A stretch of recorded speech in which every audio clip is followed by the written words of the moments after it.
My heart felt like it just stopped. My mother-in-law's phone, the one she'd forgotten on my couch, suddenly started ringing. On the screen appeared a smiling photo of my husband David, the man who'd been declared dead 2 years ago. My hand shook as I picked it up, and when a new message flashed under his name, my eyes went wide. Whatever I'd been telling myself to survive the last 2 years shattered in a second. Before I dive into what really happened, do me a favor. Tell me in the comments where you're watching from, and don't forget to like this video and subscribe. If you stay with me until the end, you'll see how a widow brought her dead husband and his mother to justice, and how I walked away free. My name is Hannah. I wear a hijab. I have a 4-year-old daughter named Lily, and until last night I thought I was a grieving single mom rebuilding her life. It was a quiet Sunday morning. Sunlight filtered through the thin curtains of our small apartment, turning Lily's wooden blocks into bright little towers on the living room rug. I watched her from the kitchen, stirring oatmeal, feeling that fragile kind of peace you get after a long storm. 2 years had passed since David supposedly died in a car crash. 2 years of crying myself to sleep, learning to pay bills alone, and forcing myself to smile for Lily so she'd grow up knowing joy, not just grief. Around noon, the doorbell rang. I checked the peephole and exhaled slowly. Margaret, my mother-in-law. I smoothed my long cardigan and adjusted my hijab before opening the door. "Hi, Mom. Peace be upon you," I said, forcing a polite smile. She swept in without waiting for an invitation, her eyes scanning my tiny living room like she was inspecting a hotel room she hadn't booked. Then she saw Lily. "My beautiful girl!" she squealed, scooping her up and covering her face with kisses, then dropping a huge boxed dollhouse on the rug as if she were Santa. I stood there with that stiff smile I'd perfected for Margaret. Our relationship had never been warm. Even when David was alive, she made it clear she thought he deserved someone better than me, richer, more polished, less ordinary. "You look thinner," she said abruptly as she sat on the couch. "Is the money I send each month enough?" I nodded. "It's enough, and I've started taking cake orders again." Her expression barely shifted. "Good. At least you're trying." Then, more casually than she had any right to, she asked, "And the life insurance? Everything's settled, right?" I blinked, caught off guard. "Yes, it was settled last year. You handled all the paperwork, remember? You said you'd keep most of it aside for Lily's education." Right, she said, waving a hand. "Money is stressful. I only want what's best for Lily." Something felt off, but I'd had that feeling before with her. She moved on quickly. "About David's old house out of town, we really should sell it. I'll take care of the money," she added. "You don't understand property, Hannah. A memory can't pay for groceries." I opened my mouth to protest. That house was David's last trace of his childhood. But she cut me off. "Just trust me. Focus on raising Lily." After she finally left, the apartment felt like it exhaled with me. I was emotionally exhausted in a way I couldn't explain to anyone but God. Lily played happily with her giant new dollhouse, her laughter echoing in the small space. In the late afternoon, while I was feeding her, she tipped her glass and orange juice soaked straight into the couch cushion. "Lily!" I grabbed a towel, pressing it into the stain. My fingers brushed something hard wedged deep in the crack between cushions. I pulled it out, frowning. A sleek black smartphone. Not mine. It had to be Margaret's. I went to the window. Her car was gone, long out of sight by now. I didn't have any other number for her besides the one stored in my own phone, and even that went to this device. I sighed. I'd have to take it to her place later that night. For the moment, I set it on the TV stand and went back to Lily. By evening, the apartment had gone quiet. Lily slept in her little bed, her curls splayed over the pillow. I sat on the couch folding laundry, the TV on mute for company. That's when Margaret's phone exploded with a loud, unfamiliar ringtone. The sound grated on my nerves. I tried to ignore it, but it kept ringing and buzzing against the wood. Finally, I got up, more annoyed than curious. The moment I picked it up, my world tilted. A wide, candid picture of David filled the screen. He looked healthy, a little heavier than I remembered, wearing a blue shirt I'd never seen before, smiling like somebody who didn't have a care in the world. Under the photo, the caller ID said, "David." My heart pounded so hard it hurt. This had to be some awful mistake. David was dead. I'd stood over his grave. The call rang out, leaving the screen dark again. I stood frozen in the dim glow from the TV, the phone heavy in my shaking hand. Then a WhatsApp notification popped up on the lock screen from the same contact. David. Every instinct said I shouldn't open it. It was her phone, her privacy. But the image of David's smile was seared into my brain. Healthy, whole, not burned in a wreck like they'd told me. I swallowed, thumb hovering. When I tried to unlock it, a passcode prompt appeared. Of course. I tried my birthday. Wrong. Lily's. Wrong again. I closed my eyes, thinking about what mattered most to Margaret, what ran her life. With trembling fingers, I entered 6 digits, David's birthday. The phone opened with a soft click that sounded like a gunshot in my ears. My stomach turned. Margaret had set her code to her supposedly dead son's birthday, as if he were still alive. I opened WhatsApp. The chat with David was pinned at the top. The most recent message had arrived just seconds earlier. The transfer came through, thanks. I'll use the money for his school fees this month. Don't let Hannah find out we're still talking. I read it once, then again, then a third time. The words slamming into me like open-handed blows. Transfer, school fees. Don't let Hannah know. This wasn't some cruel joke or old thread. This was happening now. My breathing turned shallow, my fingers icy. I scrolled upward. The chat history stretched back months, then years, flowing smoothly across the date of David's accident, as if nothing had happened. 3 days after the funeral. Mom, is Hannah suspicious? No, Margaret had replied. She's too broken to think straight. A month later. The insurance money just cleared. I'll send your share. Stay out of sight. A year ago. I need more. The business here needs capital. Don't worry, she'd answered. I'll sell your dad's old house. I'll tell Hannah it's for Lily's future. My knees gave out and I dropped onto the couch, tears spilling over, not from grief, but from a white-hot fury I'd never felt before. Everything was a lie. David's death, Margaret's crocodile tears, the comforting way she'd taken charge of the life insurance, saying I was too devastated to deal with paperwork. I kept scrolling until a thumbnail photo appeared in the chat. My thumb pressed it almost on its own. The image expanded, filling the whole screen. David, a little rounder, with a thin mustache now, standing at what looked like a child's birthday party. Bright balloons in the background. In his arms, a boy of about 6 or 7. Next to him, a pretty woman I'd never seen before smiled at the camera, her arm wrapped comfortably around his waist. They looked like a happy little family. I tapped details. The photo had been taken 3 days ago. My lungs refused to work. For 2 years, I'd cried over a man who was building a new life somewhere else. I'd scraped by while the payout from his 7-figure life insurance policy was quietly funding another woman's child's education. And Margaret, the same woman who'd spent the afternoon hugging Lily and calling her my only princess, was the architect of it all. My stomach lurched.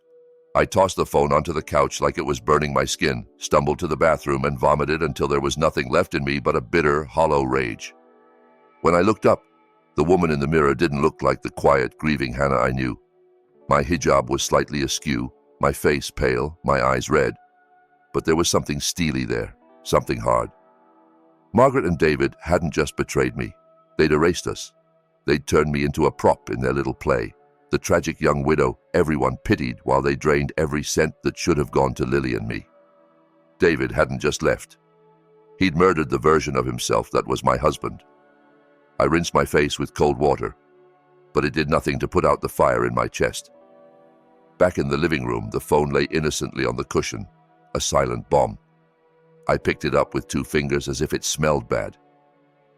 Calling the police now would make me sound insane. The grieving widow snooping into her mother-in-law's phone, claiming her dead husband was alive on WhatsApp. They'd see it as a family dispute at best, a mental breakdown at worst. No, I needed proof. I held the power button until the screen went black, then shoved the phone deep into a laundry basket under a pile of unwashed clothes. I had barely straightened up when my own phone rang shrilly on the kitchen table. Unknown number. I hesitated before answering. Hello? Hannah, it's Margaret. Her voice was high, panicked, rough in a way I'd never heard. My phone. Did I leave it at your place? I've turned the car upside down. It has to be on your couch. My pulse spiked. time to perform.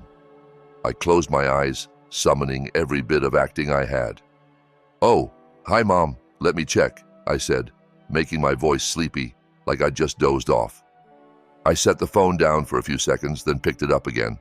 I checked everywhere, under the cushions, on the table. It's not here. Maybe it fell out in the hallway or the parking lot.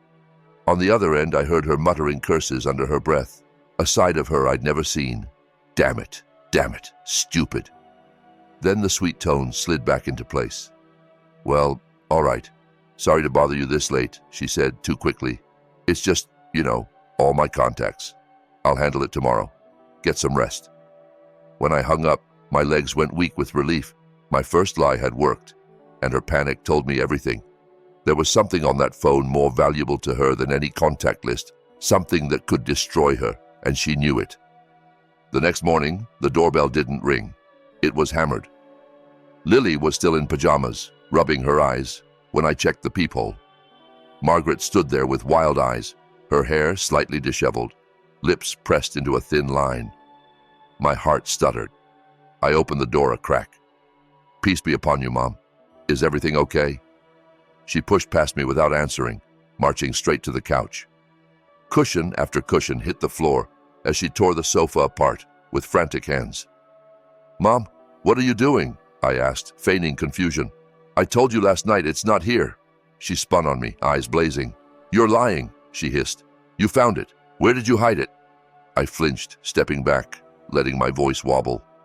Why would I lie? God is my witness, I didn't see any phone. For a moment, she seemed to realize she'd gone too far. She forced a shaky laugh, rubbing her forehead. "My glasses are missing too," she lied badly. "They must have fallen with the phone. They're expensive. I need them to read." Last night, she'd said nothing about glasses. Her gaze swept the room, landed on my half-open bedroom door. "Maybe they got mixed in with your clothes," she said, already walking toward it. Cold terror washed over me. The phone was in the laundry basket in there. "Wait," I said a bit too loudly. She paused at the doorway, glancing back. "My room's a mess," I stammered. "Let me tidy up first. I'll look carefully. If I find anything, I'll bring it straight to you." She stood there, calculating, eyes flicking from my face to the corner where the laundry basket sat in plain sight. The silence stretched so long I could hear Lily humming to herself in the next room. Finally, Margaret stepped back, her expression sliding into something colder, razor-sharp. "Why are you so nervous, Hannah?" she asked softly. "You don't have anything to hide from me, do you?" When she finally left, after one last hard stare and a warning, "If you find anything, you call me immediately," my hands were trembling. I locked the door, shoved a chair under the handle, then rushed to the bedroom. The phone was exactly where I'd left it. I wrapped it in one of Lily's tiny t-shirts and buried it in my bag. I couldn't stay here. I needed help. Real, legal help. There was only one person I trusted with something this big. Claire, my closest friend from college, now a young attorney known for taking on tough cases. I called her, my voice hoarse. "Claire, I need you. It's about David. He's alive." 15 minutes later, I was in her office with Lily, temporarily left next door with our elderly neighbor, Mrs. Parker, who treated her like a granddaughter.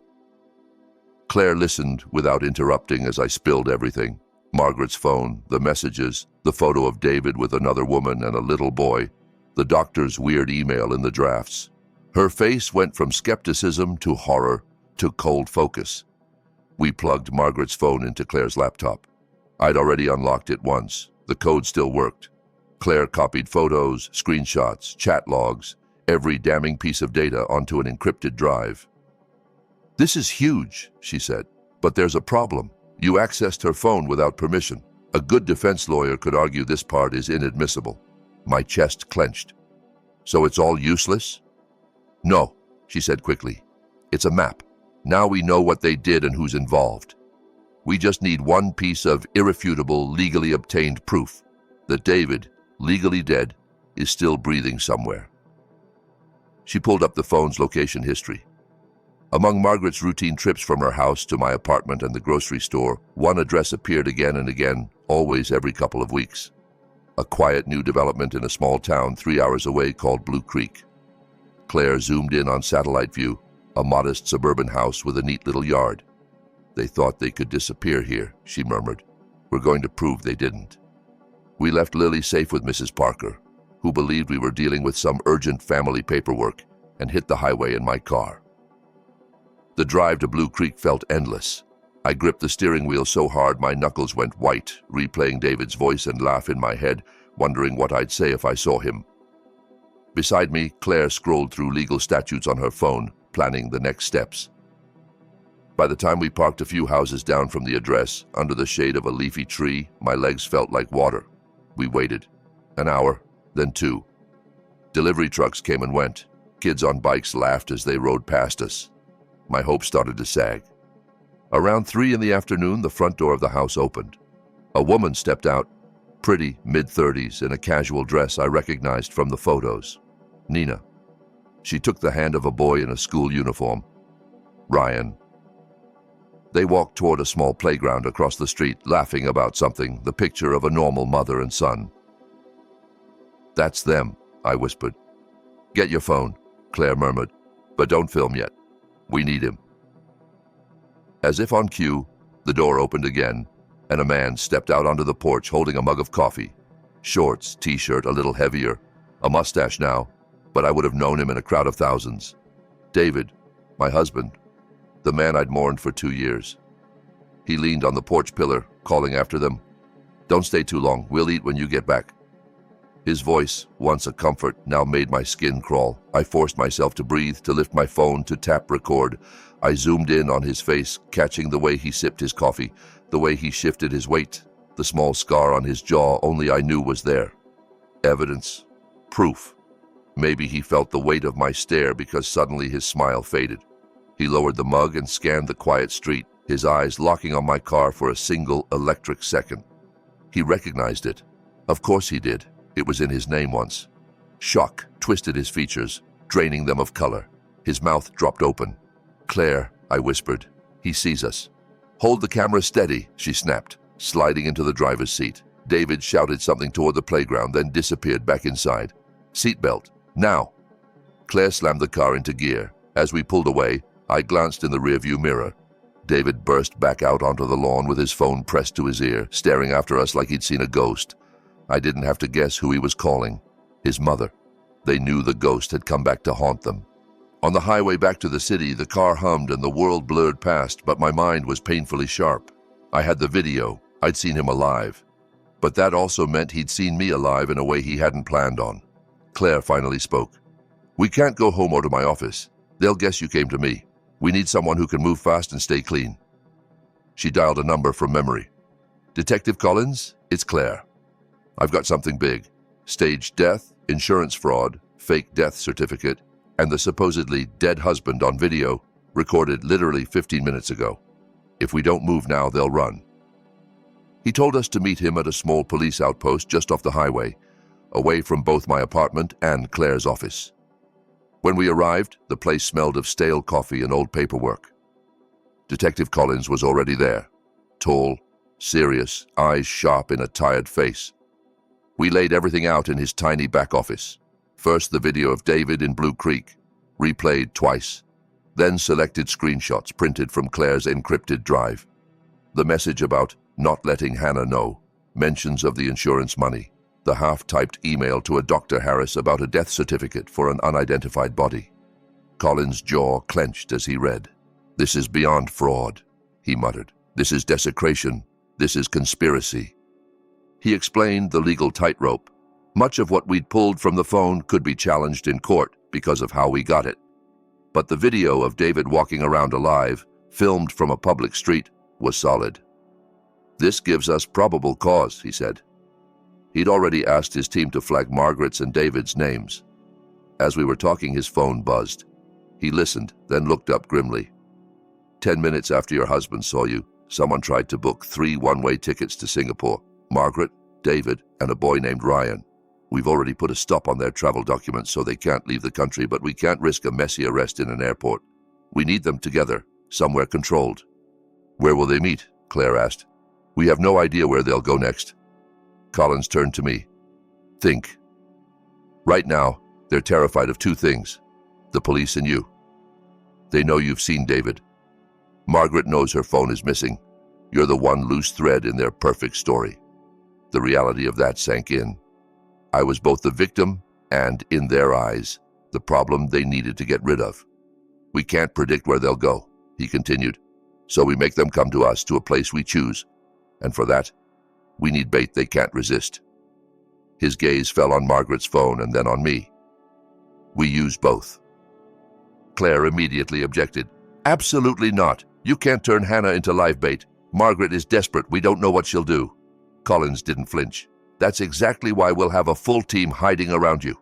We have one chance to get Margaret and David together, confessing, with evidence recording and officers in place. If we don't, they regroup, move their money, disappear. Hannah, this is your call. It's dangerous, but it's also the fastest way to protect you and Lily in the long run. Fear crawled up my spine, but then I thought of Lily's face, of her sticky little hands building block towers, while her father funded another child's education with her stolen future. I nodded, my voice steadier than I felt. What do I have to do? We needed a location that meant something to Margaret, somewhere she felt safe enough to let her guard down, yet isolated enough for the police to take control. David's childhood house, I said. The one she keeps pressuring me to sell. No one lives there. It's out of the way. She knows it like the back of her hand. Collins smiled grimly. Perfect. We'll get a team there within the hour. While officers drove ahead to wire the house with cameras and position themselves around the property, I sat in an unmarked car a mile away, Margaret's phone cold and heavy in my palm. Remember, Collins' calm voice murmured in the tiny earpiece hidden beneath my hijab. You're terrified and confused. You just now saw the messages. You don't know he's alive in Blue Creek. You only know your mother-in-law's phone rang with your dead husband's picture. Don't accuse. Don't threaten. Just beg for answers. She has to feel like she's still in control. I took a shaky breath and powered the phone on. Notifications flooded the screen, missed calls, frantic messages from David. I ignored them all and found Margaret's new personal number. It rang once, twice, and then she answered breathless, like she'd sprinted to pick up. Hello? Who is this? Hi, Mom, I said softly. Silence. I could hear her breathing, sharp and uneven. Hannah, she whispered finally, her voice suddenly flat, dangerous. How do you have this phone? My eyes stung, and I didn't have to fake the tears that rose. I'm sorry, I sobbed. I lied. I found it yesterday, but I was scared. It rang last night, and I saw David's picture. There were messages, Mom. It said his name. Why is he calling your phone? Didn't he die? I let my voice crack, the perfect mix of confusion and fear. On the other end, I could almost hear her thoughts sprinting. When she spoke again, her tone had shifted to icy calm. Where are you, Hannah? I didn't know where else to go, I said, sniffing. I drove to David's old house. I'm here now. I'm scared to go back to the apartment. I don't understand any of this. A soft, satisfied exhale hissed through the line. Good girl, she murmured. Stay there. Don't move. Don't call anyone, especially not the police. Do you understand? My heart clenched at how easily she spoke those words. Yes, Mom, I whispered. Bring the phone, she added. I'll come alone. We'll talk. This is all for Lily, you know. You don't want anything bad to happen to Lily, do you? The veiled threat burned like acid. Target en route, Colin's voice said quietly in my ear a few minutes later. Black sedan, 1 occupant. ETA 20 minutes. Hannah, officers are already in the house and behind the trees. Stay on the front porch where the cameras can see you. If she touches you or you feel unsafe, say the word stop twice. We'll move in. I stepped out of the car and walked up to the front of the old house. Paint peeled from the siding. The yard, once neatly trimmed by David's father, was overgrown with tall grass hiding broken paving stones. This was where I'd first met Margaret, nervous and hopeful, clutching flowers. Now it was the stage for our final act. I stood on the creaking porch, clutching the phone. The night air was cool, tasting faintly of dust and damp earth. Somewhere in the darkness, officers shifted silently. Under my scarf, the earpiece hummed softly with their low voices. I thought of Lily asleep at Mrs. Parker's, blissfully unaware. I thought of the grave I'd visited for 2 years, the tears I'd spilled over a man who was never in the coffin. And I thought of the woman speeding toward me, believing she still controlled every string. Black sedan entering the street, Collins murmured. She's alone. Remember who you are, Hannah. Scared, confused, but not stupid. Headlights cut through the darkness, sweeping over the overgrown lawn. A sleek car screeched to a stop at the foot of the porch steps. The engine cut off. Margaret stepped out, dressed in silk and tailored pants that didn't belong in this tired neighborhood. Her eyes darted around, scanning for danger, then locked onto me. Her face hardened into something almost monstrous. "Where is it?" she snapped, vaulting up the steps. "Where's my phone?" I flinched, holding it against my chest. "Mom, please, just tell me what's going on," I pleaded, letting my voice wobble. It rang. There were messages. It said, "David, give it to me." She ripped the phone out of my hand with surprising strength, fingers white-knuckled around it. "Do you know the passcode?" she hissed. I shook my head quickly like a scolded child. She snorted. "Of course you don't. You never knew anything." Her own fingers flew over the screen, entering David's birthday. The phone unlocked. I saw her shoulders drop slightly as relief washed over her. In that instant, she believed the worst was over. She thought she had the evidence back. Now all she had to do was deal with me. "So," she said, pacing the porch, her voice low and almost conversational, like she was finally free to speak her mind. "You finally saw a little bit of the truth." She laughed, a dry, ugly sound that echoed off the walls. "Yes, David is alive. Obviously. Did you really think my son would end his life stuck with someone like you?" The words landed like slaps, but I kept my eyes wide and wet. "But why?" I whispered. "Why fake his death?" She rolled her eyes. "Because he was drowning. His business was failing. He was buried in gambling debt. And thanks to you and your bad luck, prison was next. I did what any good mother would do. I saved him." She lifted her chin proudly. "We planned everything. The crash, the fire, the unclaimed body from the morgue. We paid a corrupt doctor, Harris, to sign the paperwork, and you, crying over that stranger's grave, signing every document I pushed in front of you. You handed us more than $500,000 with your own hand." She sneered. "That money is ours now. It paid for David's new life with Nina, for Ryan's school, for my retirement, you and your daughter. You were always the charity project." Each word sliced deeper than the last. But inside, another part of me smiled grimly. Every sentence was another nail in her own coffin. Tears streamed down my face, some real, some forced. "We buried someone," I whispered. I held the dirt in my hands. I said goodbye. Margaret threw her head back and laughed. Pure cruelty. "You buried a nobody," she said. "Some poor soul without a name. No family. No one who cared if he disappeared. We gave him a nice grave, better than he had alive. You should be thanking us." Then her smile faded, replaced by a cold, assessing stare. She had gone too far, and she knew it. Her eyes flicked to the dark yard, then back to me. "But now you know too much." She took a step closer, so close I could smell her perfume over the damp wood. "You should have stayed stupid, Hannah," she whispered. "You should never have opened that phone." She shifted her purse, and for the first time I noticed its weight, the way something solid and heavy pressed against the leather from inside. "Goodbye, my dear," she said, raising it slightly. "This is all for Lily's future." I saw her shoulder tense, ready to swing. My throat closed around the word stop. But before I could say anything, a shout tore through the air. "Mom, no!" Tires screeched on the gravel. Another sedan skidded into the yard, its headlights blasting us with blinding light. A door flew open and David stumbled out, face slick with sweat, panic written all over him. He looked nothing like the relaxed man with a coffee mug in Blue Creek. "We have to go," he yelled as he ran toward the porch. "The police are onto us. They're everywhere. We don't have time for this." Margaret froze mid-swing, eyes wide, caught between instinct and confusion. For one suspended heartbeat, we were all statues on a stage, until a calm, authoritative voice cut through the chaos. "You're not going anywhere," Detective Collins called from the shadows.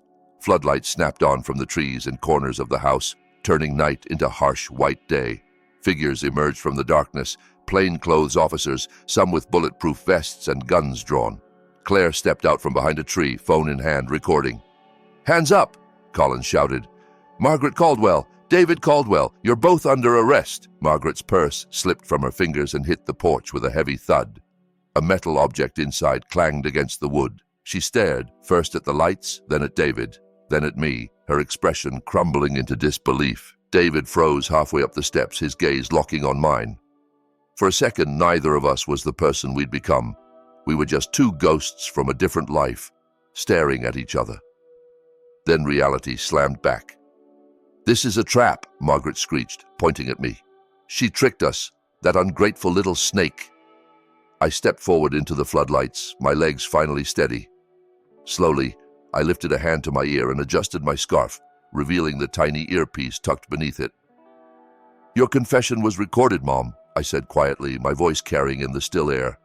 "Every word about the fake crash, the stolen money, the dead stranger, all of it." For the first time, true fear flickered in her eyes. Not panic, not anger, fear. Two officers cuffed her wrists behind her back, reading her rights as she sagged, her expensive blouse suddenly looking cheap. Another pair grabbed David, who didn't resist. He couldn't even meet my eyes anymore. As they led them toward separate cars, he finally spoke. "Hannah, I can explain. It was all her idea. Enough!" Margaret snapped, even now trying to control the narrative. "You coward!" Collins cut them both off. "Save it for court." Claire's arm came around my shoulders as my body started to shake, the adrenaline draining away. "It's over," she whispered. "You did it." I didn't feel victorious. I felt empty, like someone had scooped everything out of me and left a shell. But as the squad cars pulled away, red and blue lights fading into the distance, I thought of Lily, of the nights we'd eaten instant noodles so the rent would be paid, of the cheap shoes I'd bought because I couldn't afford decent ones for both of us. I thought of the grave I'd never visit again. Tears finally spilled over, but they were tears of release. The story of widow and dead husband was finished. A new one could finally begin. The case exploded in the media. Widow exposes husband who faked death for insurance money ran across every news site for weeks. In court, Margaret sat with her expensive legal team, trying to argue that she'd been manipulated, that she'd only done what any mother would do. David blamed the debts, the pressure, anyone but himself. But the video of him sipping coffee in Blue Creek, very much alive, and the recordings from that night on the porch were impossible to twist. Dr. Harris folded almost immediately when confronted, confessing how he'd falsified the death certificate in exchange for a fat envelope of cash. Nina, too, was charged for knowingly living off stolen money. In the end, the judge's voice echoed through the courtroom like a hammer. 20 years in prison for Margaret, as the mastermind behind the fraud and the fake death, plus additional time for the body they'd used. 15 years for David, who'd cooperated but still chose to vanish and steal Lily's future. Nina and Dr. Harris received their own sentences. The insurance company, enraged at being duped, sued to recover the payout. The court froze every asset connected to the scheme. The mountain cabin in Pine Ridge, the house in Blue Creek, secret accounts Margaret thought no one knew about. Then, a civil court ruled that what remained, including the wrongful insurance money that should have been ours from the start, would go to me and Lily. 5 years passed. On a bright afternoon, the only sound louder than the waves crashing on the sand was Lily's laughter. She raced along the shoreline in a pink swimsuit, her hair braided, her feet kicking up spray. I sat on a picnic blanket under a striped umbrella, watching her build yet another sandcastle. After the case, I sold the old apartment and the decaying childhood house of David's that had become our battlefield. I bought a small, cozy house near the coast instead, where the air tasted of salt and possibility. My little home-based cookie business grew into a thriving catering company I called Lily's Rainbow Treats. And for once, money wasn't something that kept me awake at night. My hijabs, once mostly dark and somber, had slowly turned into soft blues, blush pinks, sunshine yellows. Claire visited often, usually with arms full of paperwork and gossip, but today she lounged nearby on the blanket with a book. "Mom, come play in the water," Lily shouted, waving at me. "Coming, sweetheart," I called back, laughing. Before joining her, I picked up my phone and opened a hidden folder in my gallery labeled simply old. Inside was one last photo. David and me on our wedding day, both of us smiling like the future was simple. I studied it carefully, searching for the man I thought I'd married. All I saw now was a stranger wearing my husband's face. There was no stab of pain, no rush of anger, just an odd, quiet emptiness. I pressed delete. The phone asked, "Delete permanently?" I smiled to myself. Yes. If you're still here, listening to my story, and you believe that truth eventually wins, even when it takes years and a lot of pain, hit the like button and subscribe. Stories like mine are real, and somewhere out there, another woman might need to hear that she's not crazy and she's not alone. That night, after Lily fell asleep in her seashell pajamas, I found a plain postcard in my mailbox. The postmark was from a prison an hour inland. I didn't need to flip it over to know who it was from, but I did anyway. 4 shaky words stared back at me in Margaret's looping handwriting. "You will pay for this." Once, that sentence would have kept me up for nights. I would have imagined her coming after me, imagined Lily in danger, imagined every worst-case scenario until my stomach tied itself in knots. Instead, I felt nothing much at all. Just a faint, tired sadness for a woman who'd chosen hatred over peace. I carried the postcard into the kitchen, turned on the gas burner, and held the corner of the card to the flame. It caught quickly, the edges curling black, the ink blistering and fading as the fire consumed her last attempt to control me. When it was all ash, I turned off the stove, washed my hands, and stepped out onto the porch of my little beach house. The moon hung over the water, bright and full, scattering silver across the waves. I breathed in the cold, salty air, wrapping my cardigan tighter around me. I wasn't a widow anymore, not really. I wasn't a victim either. I was a mother, a business owner, a woman who had walked through fire and come out the other side. For the first time in years, I felt completely, quietly free.